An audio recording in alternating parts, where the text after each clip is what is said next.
हरियाणा में पंचायत चुनाव कभी पार्टी सिंबल पर नहीं लड़ने वाली भारतीय जनता पार्टी आगामी पंचायत चुनावों में भी इस परंपरा को निभा सकती है। हालांकि बीजेपी जिला परिषद, ब्लॉक समिति व ग्राम पंचायत के चुनाव पार्टी सिंबल पर लड़ेगी या नहीं, इसका फैसला बीजेपी की चुनाव समिति की बैठक में होगा। संगठन के अधिकतर लोग हालांकि यह चुनाव पार्टी सिंबल पर लड़ने के हक में नहीं है, या फिर ये कहें कि प्रदेश में अभी भी गांव स्तर पर बीजेपी अपना रुतबा नहीं बना सकी है। यही कारण है कि पिछले कई माह से अलग अलग वाहनों के चलते सरकार पंचायती चुनाव करवाने से हिचक रही है। हालांकि पंचायत चुनावों को भाईचारे का चुनाव माना जाता है, ऐसे में बीजेपी इसमें पार्टी बनने के हक में नहीं है। हालांकि नगर निगम, नगर परिषद और नगर पालिका के चुनाव बीजेपी शुरू से ही अपने चुनाव चिन्ह पर लड़ती आई है। प्रदेश में 48 निकायों के चुनाव होने हैं और भाजपा हर जगह पार्टी सिंबल पर प्रत्याशी उतार सकती है।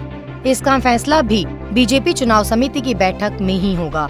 हरियाणा में बीजेपी अब पंचायत चुनावों में सीधे नहीं उतरेगी। पार्टी अब पंचायत चुनावों में अच्छे उम्मीदवारों का समर्थन करेगी। इस बारे में पार्टी में संगठन स्तर पर फैसला हो चुका है और अब चिंतन शिविर में इस पर मुहर लग सकती है। इससे पूर्व हुए 3 निगमों पंचकुला, अम्बाला शहर और सोनीपत के साथ ही रेवाड़ी नगर परिषद व 3 पालिकाओं संपाला, धारूहेड़ा व उकलाना के चुनाव भाजपा जजपा गठबंधन ने मिलकर लड़े थे। पंचायतों के चुनावों में भाजपा भले ही सीधे अपने उम्मीदवार न उतारे, लेकिन भाजपा समर्थित उम्मीदवार चुनाव जरूर लड़ेंगे।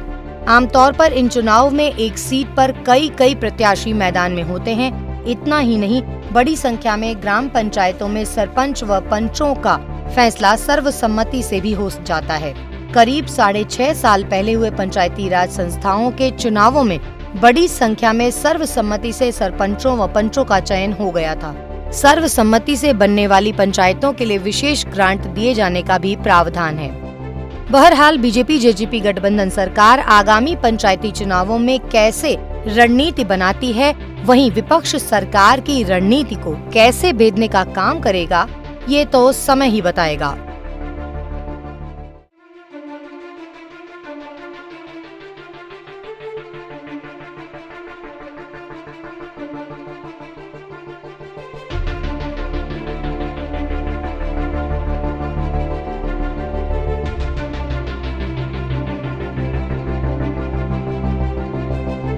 हरियाणा में पंचायत चुनाव कभी पार्टी सिंबल पर नहीं लड़ने वाली भारतीय जनता पार्टी आगामी पंचायत चुनावों में भी इस परंपरा को निभा सकती है। हालांकि बीजेपी जिला परिषद, ब्लॉक समिति व ग्राम पंचायत के चुनाव पार्टी सिंबल पर लड़ेगी या नहीं, इसका फैसला बीजेपी की चुनाव समिति की बैठक में होगा। संगठन के अधिकतर लोग हालांकि यह चुनाव पार्टी सिंबल पर लड़ने के हक में नहीं है, या फिर ये कहें कि प्रदेश में अभी भी गांव स्तर पर बीजेपी अपना रुतबा नहीं बना सकी है। यही कारण है कि पिछले कई माह से अलग अलग वाहनों के चलते सरकार पंचायती चुनाव करवाने से हिचक रही है। हालांकि पंचायत चुनावों को भाईचारे का चुनाव माना जाता है, ऐसे में बीजेपी इसमें पार्टी बनने के हक में नहीं है। हालांकि नगर निगम, नगर परिषद और नगर पालिका के चुनाव बीजेपी शुरू से ही अपने चुनाव चिन्ह पर लड़ती आई है। प्रदेश में 48 निकायों के चुनाव होने हैं और भाजपा हर जगह पार्टी सिंबल पर प्रत्याशी उतार सकती है। इसका फैसला भी बीजेपी चुनाव समिति की बैठक में ही होगा। हरियाणा में बीजेपी अब पंचायत चुनावों में सीधे नहीं उतरेगी। पार्टी अब पंचायत चुनावों में अच्छे उम्मीदवारों का समर्थन करेगी। इस बारे में पार्टी में संगठन स्तर पर फैसला हो चुका है और अब चिंतन शिविर में इस पर मुहर लग सकती है। इससे पूर्व हुए 3 निगमों पंचकुला, अम्बाला शहर और सोनीपत के साथ ही रेवाड़ी नगर परिषद व 3 पालिकाओं संपाला, धारूहेड़ा व उकलाना के चुनाव भाजपा जजपा गठबंधन ने मिलकर लड़े थे।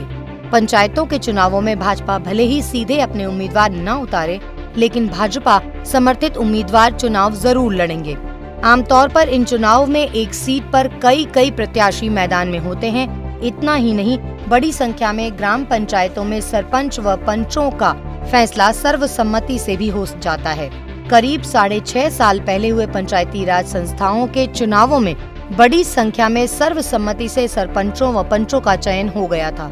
सर्वसम्मति से बनने वाली पंचायतों के लिए विशेष ग्रांट दिए जाने का भी प्रावधान है। बहरहाल बीजेपी जेजेपी गठबंधन सरकार आगामी पंचायती चुनावों में कैसे रणनीति बनाती है, वहीं विपक्ष सरकार की रणनीति को कैसे भेदने का काम करेगा, ये तो समय ही बताएगा।